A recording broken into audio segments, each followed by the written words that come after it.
कोई नहीं बता पाया। और इतने में ही भगवान की प्रेरणा से सुखदेव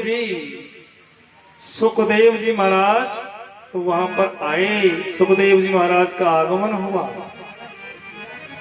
तो परीक्षित जी ने साष्टांग प्रणाम किया, लंबे लंबे लेट कर प्रणाम किया।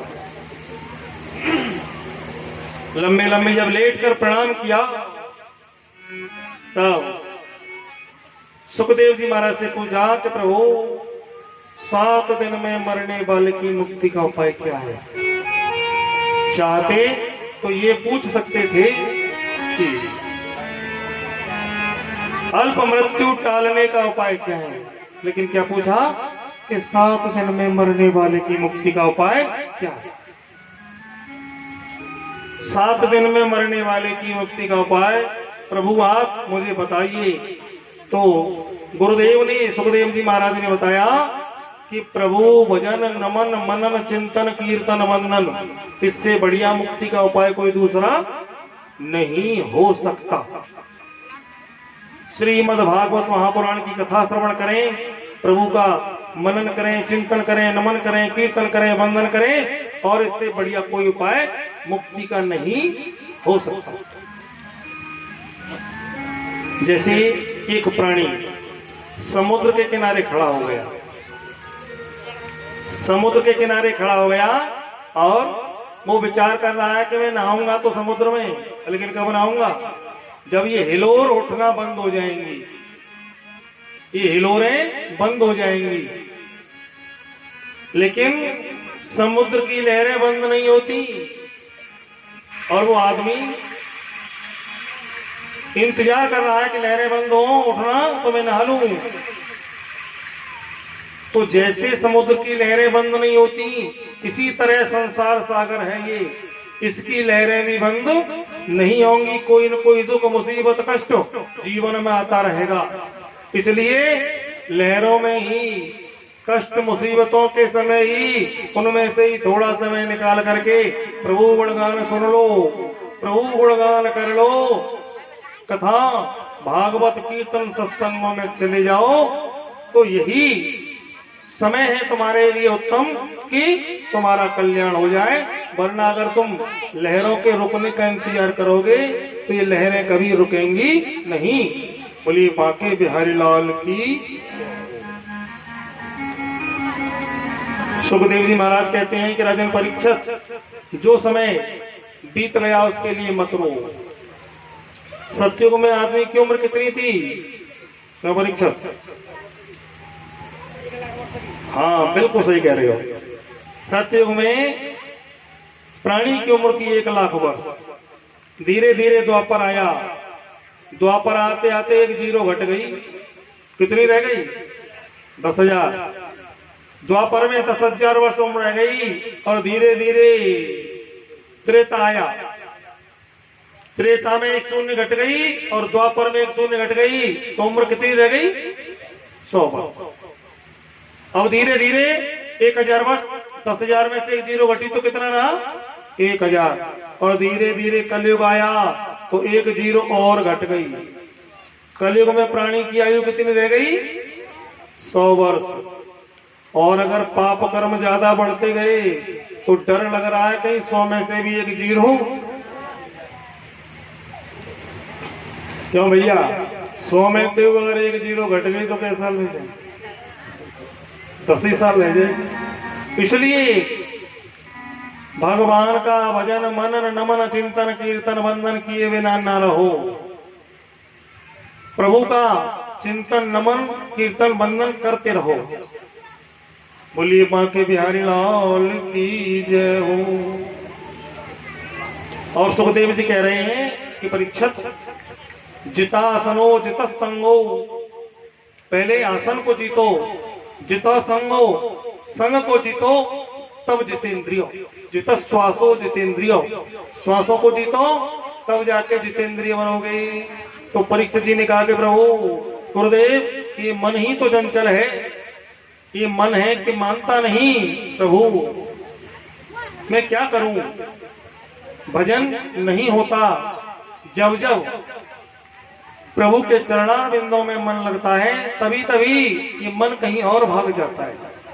देखो, और सब बात तो सही है, लेकिन जब जब प्राणी भजन करने बैठता है ये मन तभी कहीं बाहर जाता है। जब जब भजन करने का नंबर आएगा तभी तब दुनिया भर की बातें याद आ जाएंगी। ये मन नहीं लगता। तो गुरुदेव भगवान कह रहे हैं कि रोजाना 4 से 5 रोजाना जल्दी जगने की आदत डालो, और 4 से 5 के बीच में जो नहा लेता है उसे कहते हैं ऋषि। वो किसकी श्रेणी में आता है? ऋषियों की श्रेणी में। और जो 5 बजे के बाद और सूर्य निकलने तक नहा लेता है वो कौन होता है?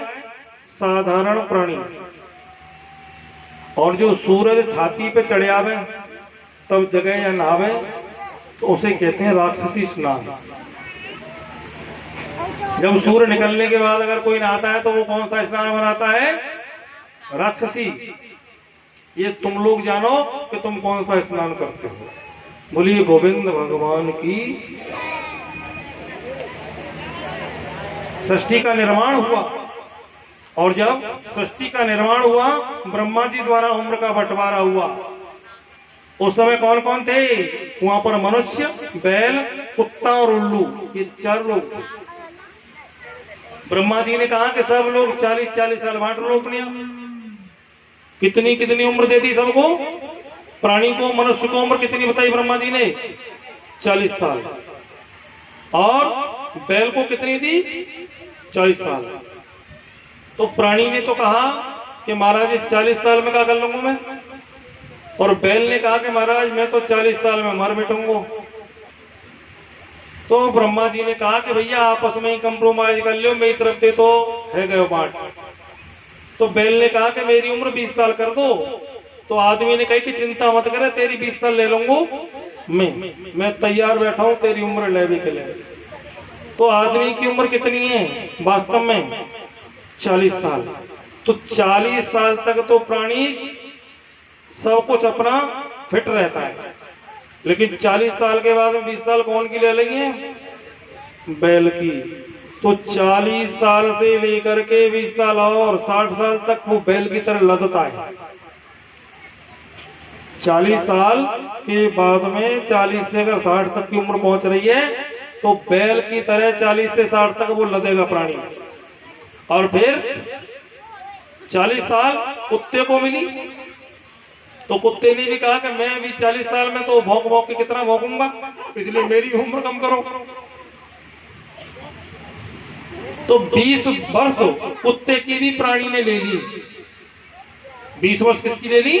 कुत्ते की भी प्राणी ने ले ली। तो 60 साल के बाद क्या होता है? 80 साल तक अगर प्राणी पहुंच जाए तो 20 साल किस वाली है? कुत्ते वाली। आपने देखा होगा जो बुजुर्ग हो जाते हैं बेचारे, वो बकते रहते हैं, भौंकते रहते हैं, कोई सुनने वाला नहीं। और इसके बाद भी ये लो जो 40 साल उल्लू को दी, उल्लू ने भी कहा मैं 40 साल नहीं ज्यादा है। तो आदमी ने कहा कि 20 साल तू दे दे अपनी। तो 80 साल के बाद में जो 20 साल है प्राणी के पास में किसकी है? उल्लू की। उल्लू वाली उम्र है। तो ऐसे करके मुंह तो हिलता रहता है? लेकिन न कोई सुनता है न वो खुद सुनता है किसी की। ऐसे मुंह हारता रहता है, गर्दन हालती रहती है। तो 80 साल के बाद जो उम्र है वो किसकी उम्र होता है? प्राणी उल्लू। बोलिए बांके बिहारी लाल की जय हो, राधे रानी की जय हो। जब सृष्टि का निर्माण हुआ सुखदेव जी महाराज ने परीक्षित से पूछा कि सुखदेव जी महाराज कह रहे हैं कि तुम्हें और कुछ जानना है। तो परीक्षित ने पूछा कि भगवान सृष्टि को बनाते कैसे हैं? तो भगवान गुरुदेव ने बताया कि सबसे पहले केवल जल था दुनिया में। क्या था? जल। नारायण, नार धन अयन बराबर नारायण। प्रथम कौन था? नारायण। नार माने जल, जो जल में निवास करता है उसे कहते हैं नारायण। नारायण भगवान ने एक कमल को उत्पन्न किया, और कमल पुष्प को उत्पन्न करने के बाद उसमें से ब्रह्मा जी को उत्पन्न कर दिया। ब्रह्मा के 4 मुख, और ब्रह्मा वो कमल तंतु से जब पैदा किया तो ब्रह्मा जी विचार कर रहे हैं कि मैं कौन हूं, मैं कौन हूं और कहां से आया, कौन मेरे पिता और कौन मेरी माता। तो दो शब्द सुनाई दिए, तप। ब्रह्मा तप करो। ब्रह्मा जी ने तप किया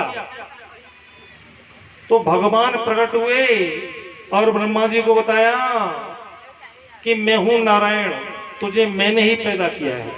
ब्रह्मा जी कमल तंतुओं के अंदर गए तो जल, बाहर आए तो जल। भगवान बोले कि मैंने तुझे पैदा किया है, मैं ही तेरी माँ और मैं ही तेरा पिता। अब मैं तुझे विधाता बना देता हूं। ब्रह्मा से कहा कि मैं तुझे विधाता बना देता हूं। तो ब्रह्मा जी कह रहे हैं कि मुझे विधाता मत बनाओ। थोड़ा सा धन माल दौलत मिलते ही आदमी को बड़ा घमंड हो जाता है, और घमंड जब टूटता है, क्या बेटा दलवीर, घमंड जब टूटता है, जब आ जाता है ऊंट पहाड़ के नीचे, और जब तक धन दौलत माल खजाना कोठी बंगला में मस्त रहता है, मालूम कब पड़ता है, ऊंट को लगता है बहुत बड़ा हूं मैं, लेकिन जिस दिन ऊंट पहाड़ के नीचे आ जाता है तब मालूम पड़ता है कि मैं छोटा हूं। ब्रह्मा जी कह रहे हैं कि मुझे विधाता मत बनाओ। थोड़ा सा ऐश्वर्य धन दौलत बढ़ने पर ही घमंड आ जाता है, तो भगवान कह रहे हैं कि तुझे घमंड नहीं मैं आने दूंगा। पहले वेद शास्त्रों में क्या लिखा था, जगत के बाद में इसके दर्शन करने चाहिए, हाथों के। कराग्रे वसते लक्ष्मी, कर मध्य तो सरस्वती, कर मूले च गोविंद, प्रभाते कर दर्शनम। लेकिन अब क्या होता है, अब लोग कर दर्शन को तो भूल गए। सवेरा हो रहा होता है और हम चादर तान के मस्त सो रहे होते हैं, मस्त सो रहे होते हैं। पत्नी आती है और क्या कहती है, मुकेश जी जग जाओ, और ये चाय आ गई। आंख कब खुलती है, जब चाय आ जाती है। जब चादर हटी मुखारविंद से तो कर दर्शन तो भूल गए हम, कौन से दर्शन करने लगे, प्रभाते कपदर्शनम। जो वेदों की वाणी थी, पुराणों में लिखा था, शास्त्रों में लिखा था, कर दर्शन, उसको भूलते जा रहे हैं। अब दर्शन काय के हो रहे हैं, प्रभाते कपदर्शनम। प्राणी को पहले कर दर्शन करने चाहिए, फिर पृथ्वी माता की वंदना करनी चाहिए, पृथ्वी माता की वंदना करनी चाहिए।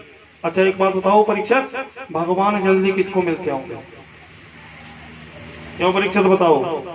तो परीक्षक ने जवाब दिया, जो दिन में बहुत जल्दी नहा लेता होगा, 3-4 बजे नहा लेता होगा, उसे ही परमात्मा मिल जाते होंगे। तो गुरुदेव ने कहा कि जब राम श्री राम वन को गए तो वहां पर जो कोल भील किरात थे ना, वो जाड़े के 4 महीना नामत ही नहीं, उन्हें भगवान कैसे मिल गए। बात भी सही, तो नहाने से भी भगवान नहीं मिलते। तो परीक्षक फिर कह रहे हैं कि ये तो देखते होंगे कि पढ़ा लिखा है कि नहीं। का विद्या गजेंद्रस्य, हाथी कितना पढ़ा लिखा था, वक्त प्रहलाद कितना पढ़ा लिखा था, ध्रुव कितना पढ़ा लिखा था।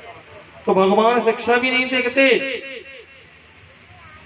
भगवान शिक्षा भी नहीं देखते, तो फिर भगवान क्या देखते हैं, पढ़ाई लिखाई नहीं देखते, छोटा बड़ा नहीं देखते। तो परीक्षक जी बोले कि कम से कम जाति बिरादरी तो देखते ही होंगे। का जाति विदुरस्य, भगवान जाति भी नहीं देखते, भगवान को केवल भाव देखते हैं। भावना में भावना, भावना में भावना, तो भावना बेकार है और भावना में भाव है तो भव से ही बेड़ा। भगवान क्या देखते हैं तुम्हारे अंदर का भाव। 4 मिले 64 खिले, 4 क्या है, 4 2 आंख तुम्हारी और 2 सामने वाले की, 4 मिले 64 खिले। 64 क्या, 32 दांत तुम्हारे और 32 सामने वाले के। 4 मिले 64 खिले और 20 रहे कर जोड़, और हरिजन सो हर जन मिले। हरिजन माने, हरि माने भगवान और जन माने मनुष्य। हरिजन सो हर जन मिले तो 7 करोड़। एक शरीर में 3.5 करोड़ रोंगटे होते हैं। शरीर में कितने रोंगटा होते हैं? 3.5 करोड़। 7 करोड़। जब पांडवों के साथ कौरव अन्याय कर रहे थे, लाक्षागृह में जलाने का षड्यंत्र कर रहे थे, तो धृतराष्ट्र के सामने विदुर जी आए। बोले अपने पुत्र को समझा लो दुर्योधन को। इतने में ही दुर्योधन आ गया। बोले मेरे खिलाफ मेरे पिता को भड़का रहे हो विदुर जी, तो तुरंत निकाल दिया। विदुर विदुरानी दोनों को मंत्री पद से निकाल दिया। अब विदुर विदुरानी दोनों जंगल में पहुंच गए, प्रभु का गुणगान करते हैं। और आज एक समय आया, हस्तिनापुर सजने लगा। विदुर जी को मालूम पड़ी कि मेरे गोविंद की सवारी आ रही है और मैं जी भर के दर्शन करूंगा। लेकिन विदुर जी चिंतातुर भी हैं कि अब कोई मंत्री थोड़े ही को पहले नंबर आ जाए। वो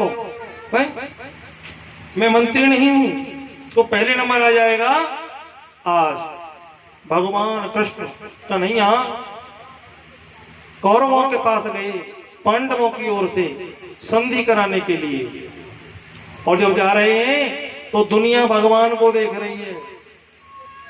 नैना बड़े गरीब हैं, रहे पलक की ओट। नैना बड़े गरीब हैं, रहे पलक की ओट। वक्त पड़े चूके नहीं, लाखों में कर जोड़। वक्त पड़े चूके नहीं, लाखों में कर जोड़। आज दुनिया किसको देख रही है? भगवान को। और भगवान कौन है देख रहे हैं? विदुर जी को, अपने भक्त को, अपने भक्त को देख रहे हैं। आज विदुर जी से देख करके इशारा कर दिया कि जाओ मैं तुम्हारे घर आऊंगा। भीड़ में बहुत पीछे हैं विदुर जी। और दुर्योधन से मिले। भगवान ने कहा दुर्योधन से कि पांडवों को, पांडव कौन है तुम्हारे? कि भाई। बोले खास भाई? यहाँ काका के बेटे हैं। कि तो भाई हो गए? कि हाँ। कि तो फिर आधे राज्य के मालिक हो गए? बोले ना जी। अरे भाई हैं तो आधा राज्य मिलना चाहिए, आधा होना चाहिए। बोले ना जी। तो कन्हैया जी ने कहा एक काम करो, चलो पांडवों को तुम 5 गांव दे दो। 5 गांव दे दो, मैं मना लूंगा। अब वो 5 गांव कौन कौन से दे दो? वो 5 गांव कौन कौन से दे दो? कि दिल्ली और आगरा दे दे। दिल्ली और आगरा दे दे, पूना और सितारो और हस्तिनापुर बैठक को दे दे, बाकी राज तुम्हारो। लेकिन दुर्योधन क्या कह रहा है? अरे मोहन, सुचक्रे नहीं बताश्यामी बिना युद्धेन केशव। मैं सुई की नोक के बराबर भी जमीन पांडवों को बिना युद्ध के नहीं दूंगा। तो भगवान ने दुर्योधन को समझाया, करे दुर्योधन, युद्ध की बात तुमने रात को कहानी में नानी से सुन ली होगी। युद्ध जब होता है तो हजारों मैयाएं विधवा हो जाती हैं, हजारों बच्चे अनाथ हो जाते हैं। युद्ध मत करो, वैसे ही दे दो। इधर में मंत्रियों ने हाथ दबाया। अरे पागल, कोई अगर अपने दरवाजे पे आता है तो सीधे प्रश्न नहीं करते, खाने पीने की चाय पानी की पूछते हैं पहले, हैं? सीधे सीधे प्रश्न उत्तर होने लगे। तो दुर्योधन ने कहा कि चलो छोड़ो कन्हैया, मेरी माता गांधारी ने भोजन बनाई है, 56 प्रकार के भोजन कर लो। कन्हैया बोले कि मुझे भूख नहीं है। और फिर भी मेरा निमंत्रण किसके यहाँ है? विदुर जी के यहाँ। तो भोजन 2 परिस्थितियों में किया जाता है, या तो भोजन करने वाले के पेट में भूख ज्यादा हो, या भोजन कराने वाले के मन में श्रद्धा ज्यादा हो। तुम्हारे मन में श्रद्धा नहीं है और मेरे पेट में भूख नहीं है, और आज ये विदुरानी अपना भगवान का भजन कर रही हैं। भगवान का भजन विदुरानी कैसे कर रही है? तो भगवान आएंगे, विदुर जी बता गए कि मैं भगवान के लिए मक्खन मिश्री ले आऊंगा। विदुरानी कैसे भगवान को मना रही हैं, कैसे याद कर रही हैं, लेकिन दोनों हाथ तो मैं ऊपर उठाने पड़ेंगे सबको, और सभी पुकारेंगे जैसे विदुरानी ने पुकारा कि कब आएगा तू श्याम हमारे, कब आएगा तू श्याम हमारे, कब आएगा तू श्याम हमारे, कब आएगा तू श्याम हमारे, कब आएगा तू श्याम हमारे, कब आएगा तू श्याम हमारे, कब आएगा तू श्याम हमारे, कब आएगा तू श्याम हमारे, कब आएगा तू श्याम हमारे, कब आएगा तू श्याम हमारे। अरे तेरी विदुरानी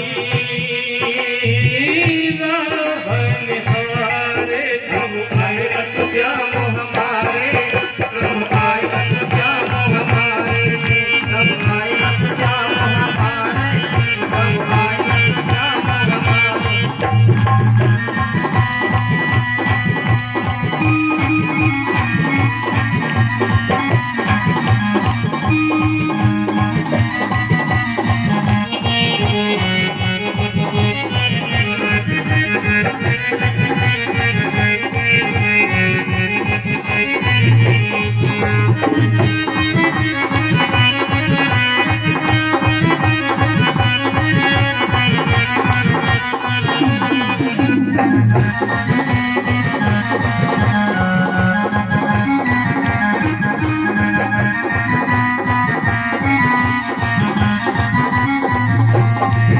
अरे राम तेरी अखियां बिछाई, राम तेरी अखियां बिछाई, राम तेरी अखियां बिछाई। तेरे न कर अब कृष्ण कनाई, तेरे न कर अब कृष्ण कराई, तेरे न कर अब कृष्ण कराई। जपती माला नंद के लाला दर्शन नहीं दिया रे, कब आएगा तो श्याम हमारे, कब आएगा तो श्याम हमारे, कब आएगा तो श्याम हमारे, कब आएगा तो श्याम हमारे।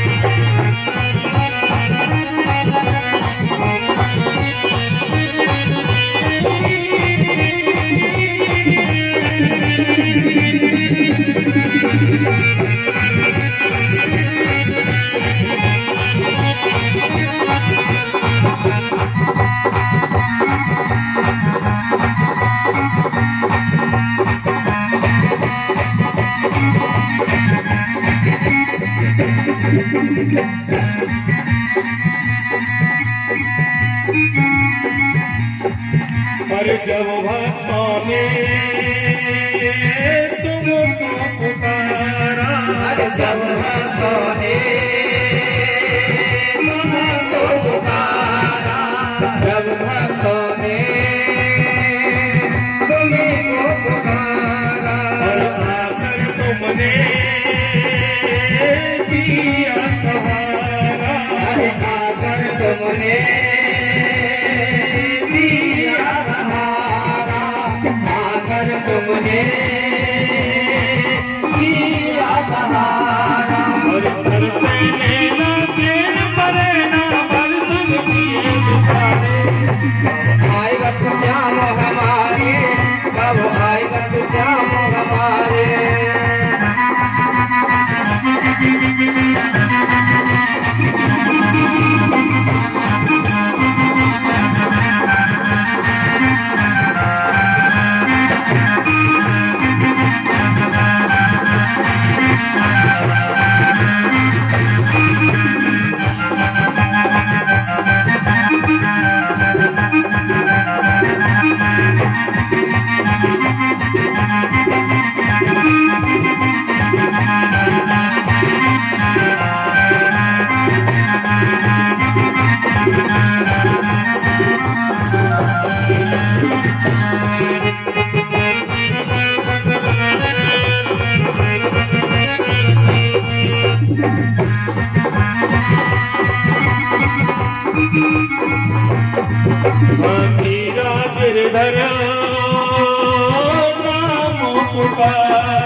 गिरधर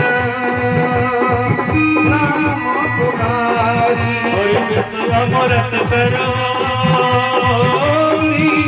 मुरारी इस अमृत कर मुरारी इस अमृत कर मुरारी तेरी दीवानी मीरा रानी दर्शन नहीं दिया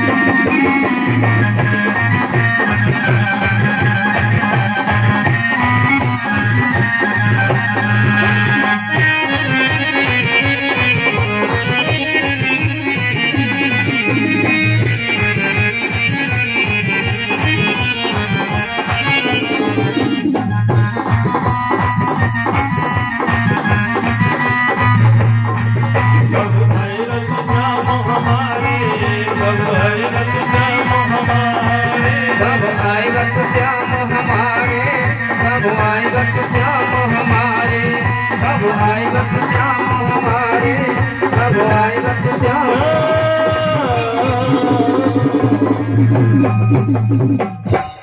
बोलिए गोविंद भगवान की जय हो आज ये विदुरानी भगवान को पुकार रही है और भगवान दौड़े चले आ रहे हैं। इधर भगवान की याद में याद करते करते और विदुरानी स्नान करने लगी।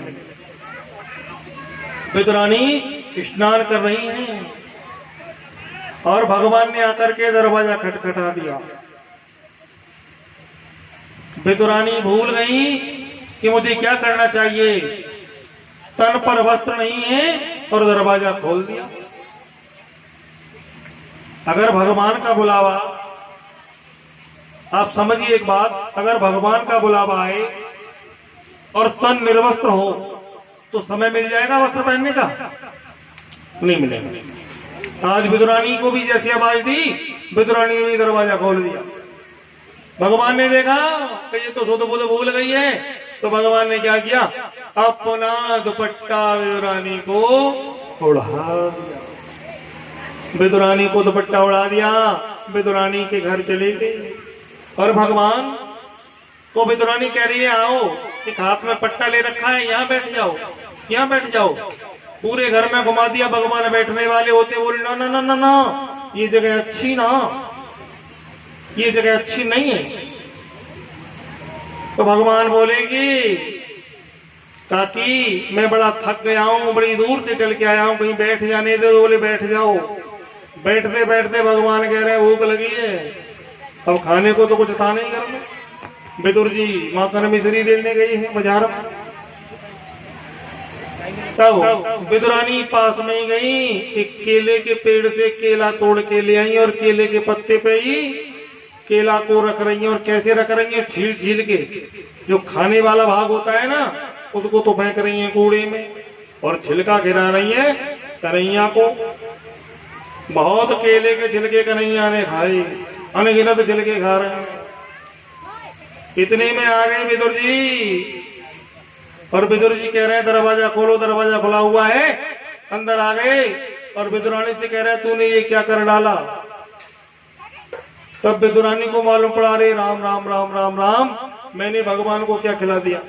केले तो सारे घर पड़े हैं जो खाने वाली चीज है केले की। भगवान बोले, हाँ, इसका मतलब हम केले नहीं, केले के छिलके खा रहे थे। भगवान कह रहे हैं कि भाव का भूखा हूं मैं, भाव का भूखा हूं मैं, और भाव ही बस सार है। और भाव से जो मुझको भजता तो भव से बेड़ा।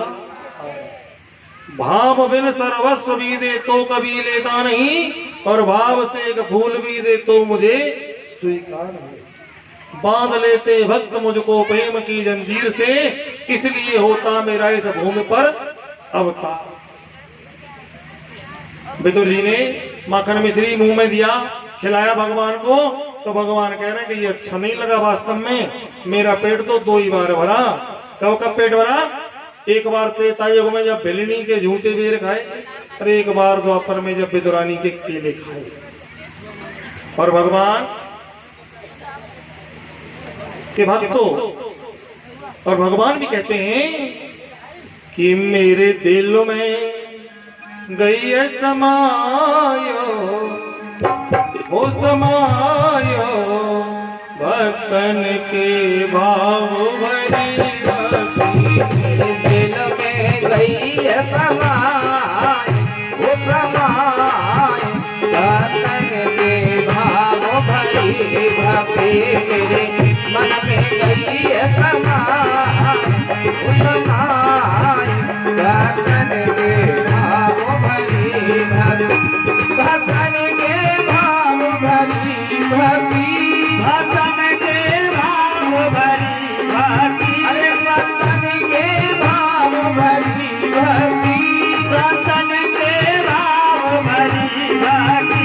मेरे दिल में गई है समाए, वो समाए भक्तन के भाव भरी भक्ति। मेरे दिल में गई है समाए, वो समाए भक्तन के भाव भरी भक्ति।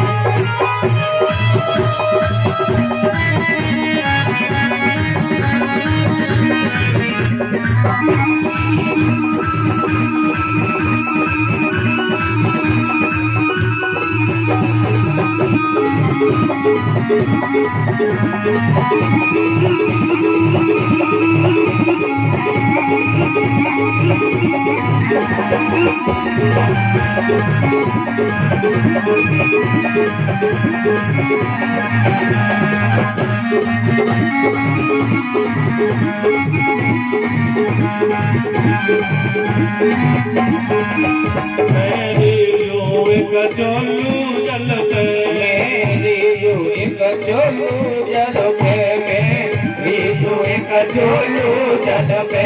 बिक जाओ एक तुलसी जल पे, बिक जाओ एक तुलसी दल पे, बिक जाओ एक तुलसी दल पे।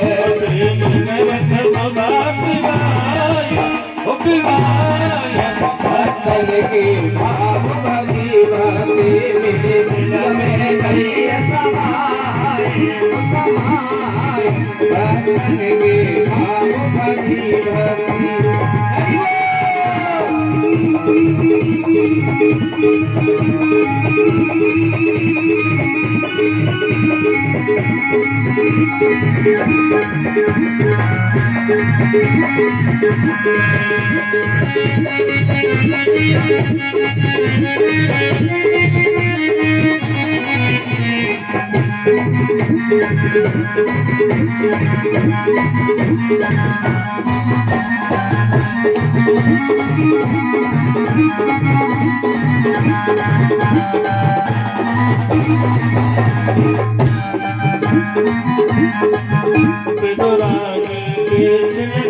हरि रानी के छिलके खाए, रानी के छिलके खाए। नहीं होगा दुर्योधन के भाई, नहीं होगा दुर्योधन के भाई, नहीं होगा दुर्योधन के भाई।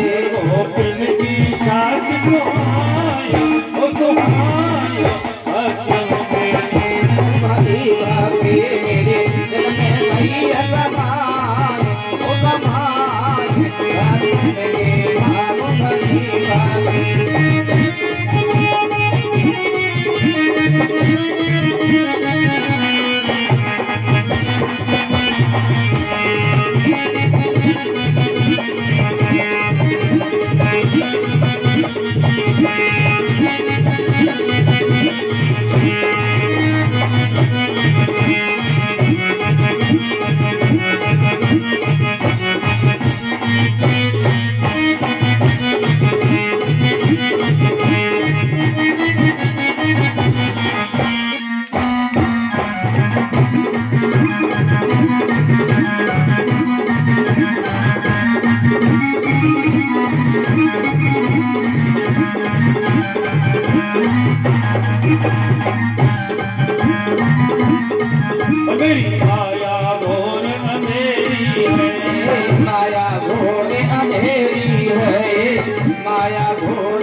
बोले बाकी हरिलाल की जय, राधे रानी की। और अवतारों में भगवान ने 12 सूकर का रूप धारण किया। इसका भी एक विचित्र कारण है। कश्यप जी महाराज की 13 पत्नियां थीं, इनमें से एक पत्नी का नाम है दिति। एक दिन दिति ने कश्यप जी महाराज से कहा कि मेरी जितनी भी बहनें सब पुत्रवती हैं, मुझे भी पुत्र होना चाहिए। ये समय क्या था? संध्या का। कश्यप जी के वस्त्रों को पकड़ करके दिति खींचने लगी। लेकिन कश्यप जी महाराज ने कहा कि दिति, ये संध्या काल का समय है, इसमें संसर्ग करना अच्छा नहीं होता। संध्या काले संप्राप्ति चतुर्कर्माणि वर्जयेत। तो संध्या के समय क्या क्या नहीं करना चाहिए? आहारे मैथुनम, संध्या काल में भोजन नहीं करना चाहिए। मैथुनम, मैथुन नहीं करना चाहिए। निद्रायाम, सोना भी नहीं चाहिए। और जो बच्चे होते हैं इनको पढ़ना भी संध्या काल में नहीं चाहिए। अगर कोई भोजन करता है संध्या काल में तो क्या होता है? आहारे जायते व्याधि। अगर कोई संध्या काल दोनों वक्त मिलते,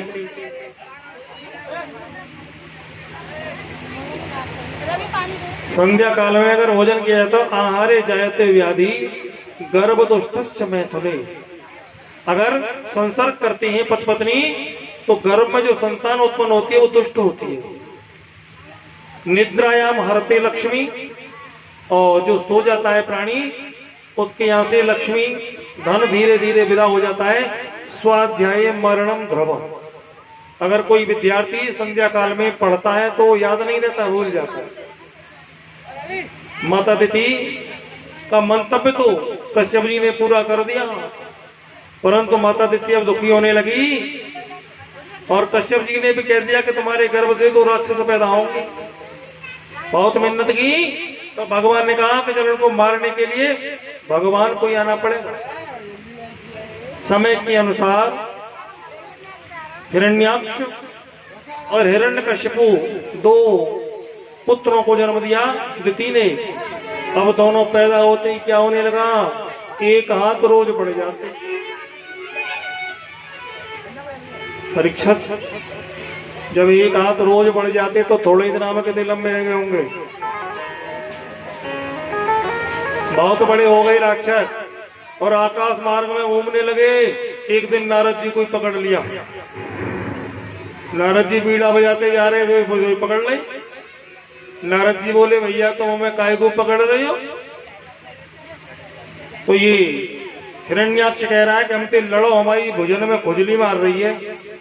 तो नारद जी बोले कि भैया लड़वे को हमें ही मिले, हम तो साधु संत आदमी हैं, लड़नो तो कहू भींगराते जाके लड़ो, हम पे लड़ाई के लिए क्या रखो है? तो हिरण्याक्ष ने कही कि क्या तो लड़ो और नहीं कहू योद्धा को पता बताओ। तो नारद जी ने कहा कि तुम चले जाओ और समुद्र में से एक 12 पृथ्वी को निकाल करके ऊपर ला रहा है, उससे लड़ लेना, वो तुम्हारी खुजली मिटा देगा। अब ये 12 कीटाणों पर पृथ्वी चली आ रही है ऊपर को। तुरंत जाकर के दुष्ट ने रोक दिया। भगवान ने 12 भगवान ने बहुत तेरा समझाया लेकिन नहीं माना दुष्ट। तो भगवान ने पृथ्वी की स्थापना की और 12 भगवान ने खेल ही खेल में हिरण्याक्ष की गोविंदाय नमो नमः कर दी। बोली गोविंद भगवान की जय हो,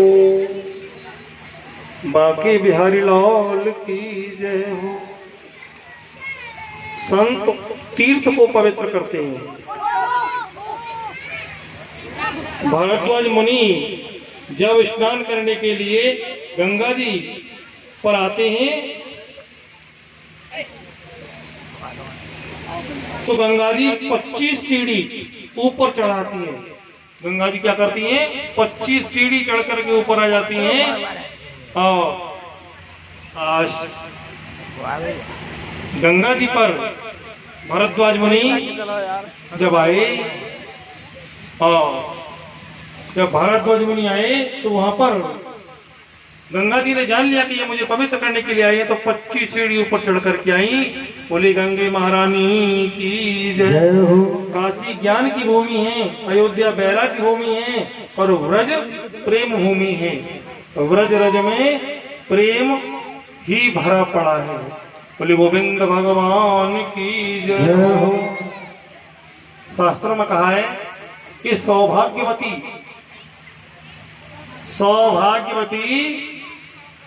स्त्री में लक्ष्मी का वास है, लक्ष्मी का अंश है। देखिए अगर हम कहीं सवेरे सवेरे जा रहे हो और रास्ते में मिल जाए सुहागन, कोई सुहागिन मैया, तुम क्या कहते हैं बताओ? सगुन बनो तो बिगड़ गो, बन गो। अगर कोई सुहागिन मैया रास्ते में पड़ जाए तो सगुन बन गयो, और विधवा मैया पड़ जाए तो बिगड़ गयो। जैसे सुहागन को लक्ष्मी का रूप बताया, उसी प्रकार विधवा मैयाओं को गंगा जी का रूप दिया। सुहागिन अगर लक्ष्मी है तो विधवा गंगा के समान पवित्र हैं। हमें किसी का भी तिरस्कार नहीं करना। बोलिए लक्ष्मी मैया की जय। और देखो आज ये धीरे धीरे कलयुग का प्रताप चला रहा है, कलयुग बढ़ रहा है। संध्या काल में पहले ये मैया मैना बेटियां क्या करती थी? अपने द्वार पे, अपने दरवाजे पे एक दीपक जलाती थी। संध्या काल में लक्ष्मी मैया हर घर की ओर जाती हैं, और जहां जहां उनको प्रकाश मिल जाता है उनके घर में घुस जाती हैं। लेकिन आज की मैया बहना बेटियां क्या करती है कि शाम भई और इवनिंग वॉकिंग, शाम को टहलने के लिए निकल जाती हैं। इन्हें कोई मतलब ना है कि कोई लक्ष्मी आवेगी कोई और आवेगी। शाम को वास्तव में अपने दरवाजे पर दीपक जलाना चाहिए, तुलसी मैया की आराधना करनी चाहिए, पूजा करनी चाहिए, जिससे लक्ष्मी का आगमन होता है। लेकिन आजकल तो घर से लगाया ताला और घूमने के लिए चली गई। तो लक्ष्मी जी आओ और चाहे मत आओ, और आयु जाओगी तो तारो लग रहा देख के अपने आप लौट के। बोले गोविंद भगवान की जय। ब्रह्मा जी ने अपने पुत्रों से कहा कि सृष्टि का निर्माण करो, सृष्टि का निर्माण करो। तो इनके एक पुत्र है करदम। करदम जिसने अपनी इंद्रियों का दमन कर लिया हो, वो है करदम। करदम जी ने कह दिया कि मैं भजन करूंगा, और पुत्रों से कहा कि तुम सृष्टि का निर्माण करो। बोले हम नहीं करेंगे। करदम जी ने कह दिया कि मैं तो बैरागी बनूंगा, संत बनूंगा। और देखो संत जीवन किसका सफल होता है? जिसने पहले भोग लिया हो गृहस्थ, और पहले गृहस्थ नहीं भोगा और वो संत बन गया, बड़ा कठिन मामला पड़ता है। देखो एक बात और मेरी समझ में आई, बड़े बड़े संतों से मुलाकात मेरी हुई, मिलन हुआ, तो मैंने जब जब संत भगवानों को पूछा महाराज जी अपने पिता की कौन सी संतान हो, बड़े हो कि छोटे हो? तो ज्यादातर संतों ने एक ही जवाब दिया कि महाराज न बड़े न छोटे बीच वाले। ज्यादातर संतों का एक ही जवाब, ज्यादातर, कि हम तो महाराज बीच के न छोटे हैं और न बड़े। तो बीच वाले भगवान को कुछ ज्यादा ही प्यारे होते हैं। आज ये करदम जी ने कह दिया कि हम तो संत बनेंगे। संत कहना एक अलग बात और संत बनना एक अलग बात। अगर पीले कपड़े पहनने से संत बन गए होते हम, तो 50 पैसे में संत बन जाते। संत बनने के लिए वस्त्र नहीं, बल्कि हमको अपने मन को रंगना है। जिसने अपना मन रंग लिया वो सफेद कपड़ों में भी संत हो सकता है, कोट पैंट पहन करके भी संत हो सकता है। हमें संत बनने के लिए अपने मन को रंगना पड़ेगा, प्रभु के चरणों में जाना पड़ेगा, प्रभु की शरणागति होना पड़ेगा, तब जाकर के हम संत बनते हैं। बोलिए संत भगवान की जय। आओ चले गए करदम जी महाराज, जंगल में बैठ गए और तपस्या करते करते करते करते करते करते बुढ़ापा आ गया। जब बूढ़े होने को आए तो मन में एक भावना, कैसी भावना जागी? अरे क्यों दुनिया में आए, दुनिया के लोग ब्याह करते हैं, स्त्री सुख भोगते हैं, हम तो बूढ़े हैं, चले ब्याह भयो ना है, और जीना पतो क्या दुनिया में होता क्या है। ये किस उम्र में याद आ रही है? बुढ़ापे में जाएगा। तो भगवान आए और भगवान ने कहा कि करदम मैं तुमसे प्रसन्न हूं, वर मांगो। करदम जी के मन में क्या चल रही है? ब्याह। तो भगवान आए करदम जी से कहा कि वर मांगो। तो क्या वर मांग रहे हैं कि चरणों का दास बना ले और काली कमली की ओढ़न बन।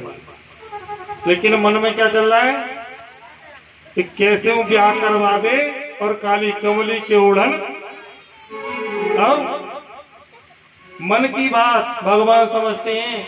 भगवान बोले कि तुम तो कह रहे हो कि चरणों का दास बना ले, हम तो तुम्हारे लिए छोरी देख के आए, कन्या देख के आए। तो करदम जी कह रहे हैं कि मैं कैसे कहूं भगवान से। अब मन मन भावे और मूड हलावे। मन में तो लग रही है कि कैसे हो जल्दी जल्दी ब्याह है जावे, लेकिन भगवान से कैसे कहें। भगवान से बोले ना ना ना ब्याह ना करनो, और अगर तुम ज्यादा ही पीछे पड़ रहे हो तो ब्याह तो कर लेंगे तुम्हें कह बेटे, पर बेटा बन के तुम्हें आना पड़ेगा हमारे करो। देखो काम अपना बना रहे हैं और सर किसी और की मढ़वाए। पुत्र बन करके तुमको आना पड़ेगा। तो भगवान ने कहा ठीक है पुत्र बन के हम आएंगे और तुम्हारा विवाह हम तय करके आए हैं। स्वयंभो मनु की जो कन्या है उससे हम तुम्हारा विवाह तय करके आए हैं, जिसका नाम है देवहूति। विवाह की पावन बेला आई, धीरे धीरे समय आया, और जब विवाह का समय आया तो जब दूल्हा घोड़े पे होके सवार चलता है। किस पे सवार होके चलता है? घोड़ी पे।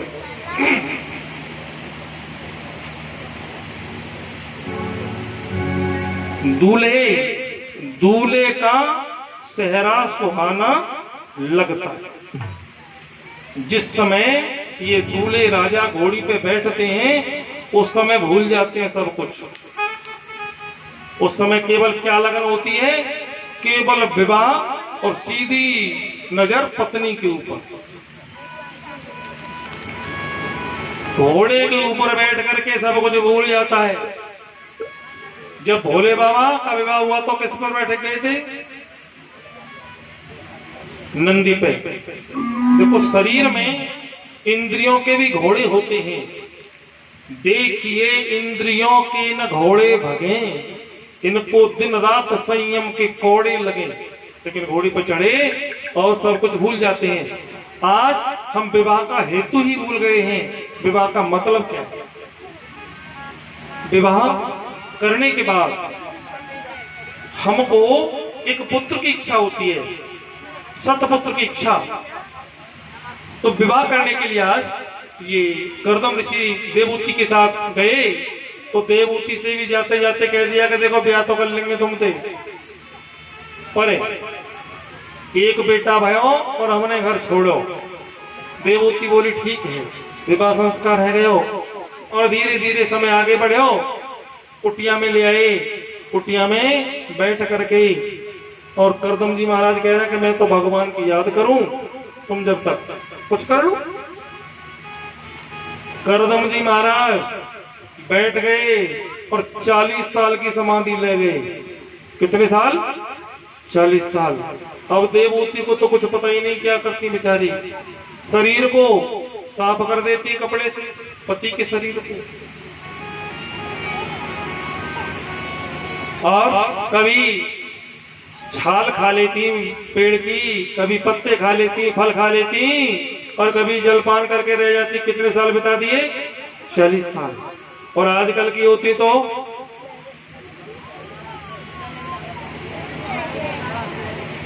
अगर आज की कोई मैया बहना बिटिया होती तो वो कहती कि तुम तो करो भजन और हमने चली अपने मायके। देखो मायका, ये मायका क्या? तुम सब लोग मायका ही कहती हो ना? क्यों बिटिया? मायका कहते हैं सब लोग। तुम तो कहते हो मायका और मुझे लग रहा है बाप का।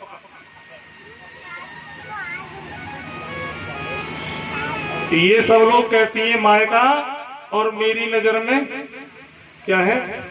बाप का। ये बाप का कैसी है? जब बिटिया का विवाह होकर जाता है, बिटिया का विवाह होकर के जाता है, बिटिया चली जाती है पराए घर। देखो ये बेटियां भी, पिता कहता है बेटी पराई है और ससुरालिया कहते हैं कि पराई घर पे आई।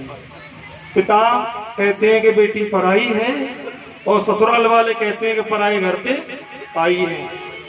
आखिर इन बेटियों का कहीं ठिकाना है? कहाँ की है बेटी है?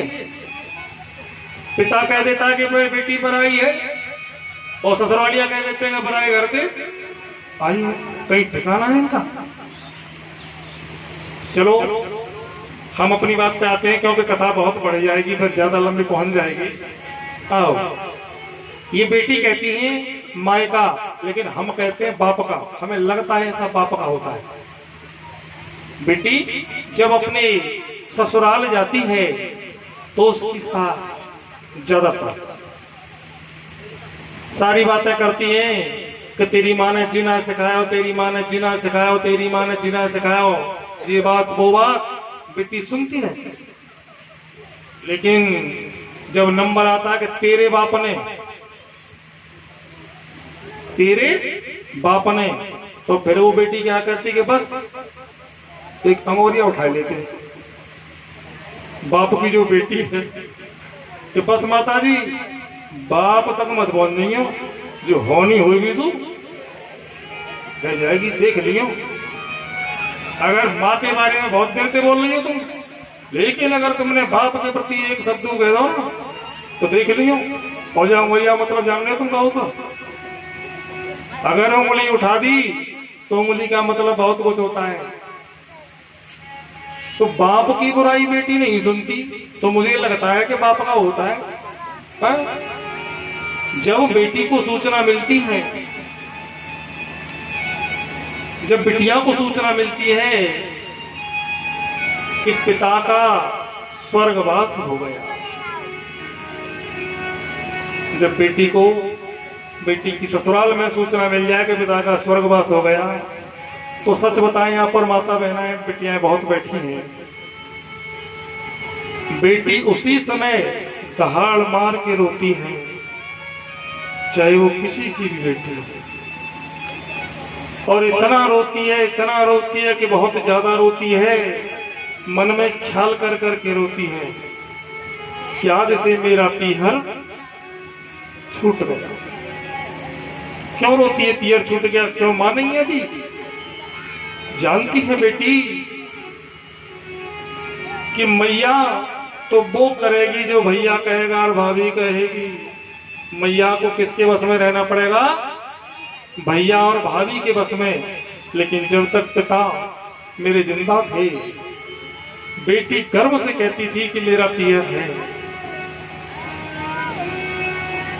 कुछ भाई ऐसे होते हैं, अच्छे भाई होते हैं, जो अपनी बहनों की भी कद्र करते हैं, लेकिन बेटी का सीना कब तक भरा रहता है? जब तक उस बेटी का बाप जिंदा है।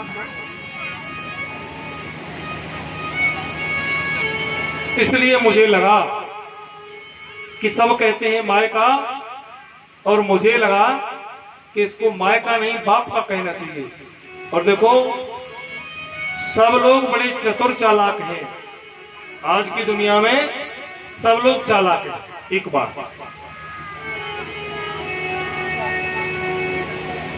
बार क्या हुआ, एक गांव में संत जी आए और एक बाबा के संग नाती खेल रहे हो। बाबा के संग कौन खेल रहे हो? नाती। और नाती बाबा से कहा के देखो, नाती बाबा से क्या कहेगा जी? अरे बताओ क्या कहेगा? बाबा ही कहेगा। जब नाती है तो बाबा ही कहेगा। और गांव में से एक संत निकल रहे थे, तो बाबा ने संत जी को आवाज लगा ली, बोले महाराज आओ और हमें कुछ ज्ञान दो। तो बाबा बोले कि नाती तुम्हारा कितना बढ़िया ज्ञान दे रहे हो। ये कह रहा है बाबा, यानी बाबा बन जाओ। नाती क्या कह रहा है? बाबा। कहने का भाव अब तुम बाबा बन जाओ। तो वो बाबा जी क्या कह रहे हैं कि महाराज मन तो मेरे को करें कि बाबा बन जाऊं, क्योंकि जब नाती कहता है बाबा तो नाती सीधी सीधी बात कह रहा है कि बाबा बन जाओ। लेकिन महाराज क्या कहूँ, जब मैं बाबा बनने को तैयार होता हूँ ना, तो मेरी बेटी का बेटा आ जाता है। मेरी बेटी का बेटा आ जाता है और वो क्या कहता है, वो कहता है ना ना मैं तो तैयार होता हूँ कि बाबा बन जाऊं, लेकिन जब बेटी का बेटा, क्योंकि बेटा का बेटा क्या कह रहा है, बाबा बाबा बन जाऊं, लेकिन बेटी का बेटा आके क्या कहता है, ना ना ना ना। तो बेटी की बेटा की बात ज्यादा मान ली, चौका मतलब होगी। आज का प्राणी सब 14 विद्या निधान है। तुम जितने लोग बैठे हो ना, सब 14 विद्या निधान हो। गिनो 14 विद्या कौन सी निधान हो तुम? ह म तो अ प नो म त ल ब जा न तो है। ये 14 विद्याएं रह गई आज की। हम तो अपनो मतलब जानत है। बोलिए गोविंद भगवान की जय। अब देखिए प्रसंग कहाँ चल रहा था और कहाँ से प्रसंग कहाँ पर पहुंच गया। जाओ, देवहूति ने धीरे धीरे 9 कन्याओं को जन्म दिया। धीरे धीरे 9 कन्याओं को जन्म दिया। 40 साल बाद जब समाधि खुल गई तो बाबा बुढ़े हो गए और करदम जी महाराज ने पूछा कि तुम कौन हो? कि 40 साल पहले हमारा तुम्हारा विवाह भयो। तो करदम जी को दुख हुआ, ये तो बुढ़ी हो गई, इसलिए सरोवर में कहा कि तुम सरोवर में स्नान करके आओ। तो देवहूति तो बन गई 16 साल की। अब फिर रो रही हैं। अब काय को रो रही हैं कि मैं तो है गई जवान, लेकिन बाबा तो बूढ़ो है। तो करदम जी महाराज भी स्नान करने गए और निकल करके वो भी बन गए 20 साल जैसे, और विमान मंगाया आकाश मंडल से